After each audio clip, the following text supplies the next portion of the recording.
4 couples were dreaming about how do we live in the desert in a better way. We really wanted to save water. It was one of the big things, save energy, save water. So we had this idea, but it took a long time to manifest it. We were very naive in the beginning, and we were not familiar with cohousing. In 1993, when we began this thing, but soon after, we heard all about it. Cohousing, it's a type of intentional community, so people come together and live together and share some resources, but they still have privately owned property. So most cohousing communities have a shared vision or mission or set of values. Here at Milagro, we stress the importance of sustainable living, being good stewards for our environment, and a lot of our infrastructure here at Milagro is built around that shared value of sustainable living. Good dirt. Of course, we wanted some expert consulting to respect the desert and the landscape, and we heard about Brad early on, got him involved with our ecological committee, and he helped to design the whole community so that we would save water. So at Milagro, we have 28 homes. They're all privately owned. Some of them are rented. Some of them have casitas in their backyard that can be rented. We also do, each homeowner pays HOA dues. Right now, those are set at $335 per month.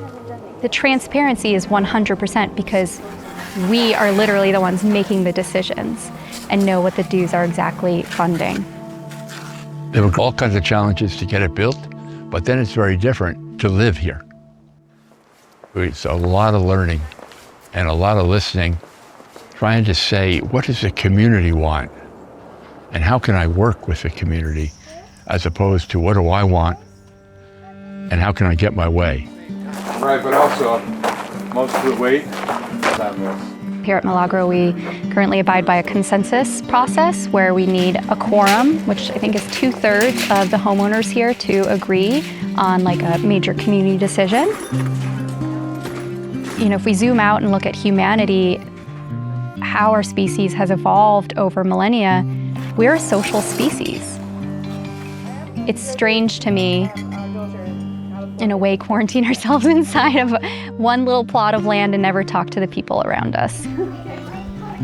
It's so important for everybody, and especially children, to be around multi-generational community and learn how to resolve conflict with somebody you might not agree with.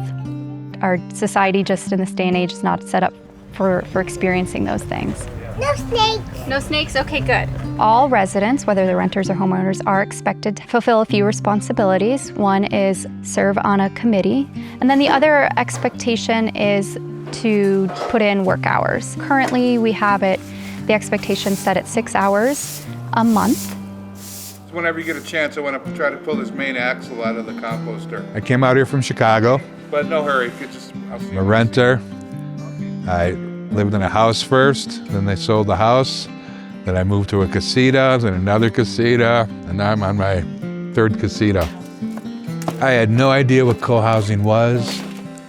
And if you would have said it to me back in Chicago, I would have thought, commune? This is much better, Jackie. You know, I had no clue. And it's actually, this is the best place I've ever lived in my life, besides my childhood home. I don't live here. I live 15 minutes away, but I came here to visit and I had a tour, and during my tour I stayed for about 3 to 4 hours. And I just loved the idea of cohousing, community, living close together, working together, and it just really fits me. And so although I don't live here at this time, I hope to live here one day.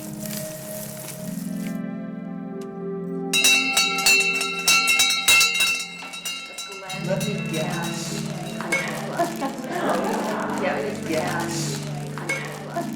Being embedded in nature is really important to me, and I love the location of Milagro because we're really not far from town, but it feels like we are. This is a prickly pear, I think it's a prickly pear, growing out of the tree, growing out of this mesquite.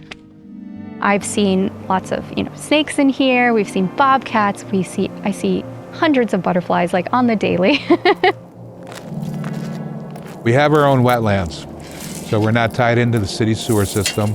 Anything from our showers, toilets, sinks, goes through septic tanks, and then goes to our wetlands, where it sits for a few days, and then gets pumped up through the community and waters everything you see here. So not vegetables, but all the trees and the wildflowers. I'm not accomplished like a lot of these people, and monetarily I'm not in the same level as these people. But yeah, everybody embraced me like family. There's a lot of love here.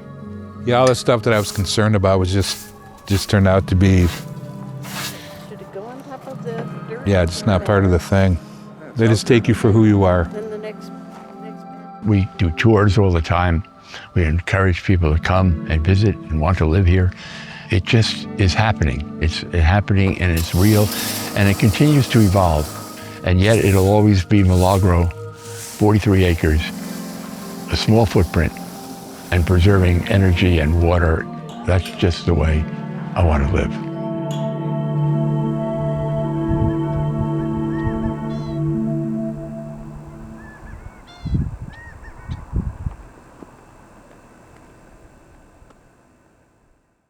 Hi, I'm Tom McNamara, host of Arizona Illustrated.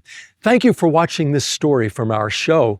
And for more local content from Arizona Illustrated, just click right here.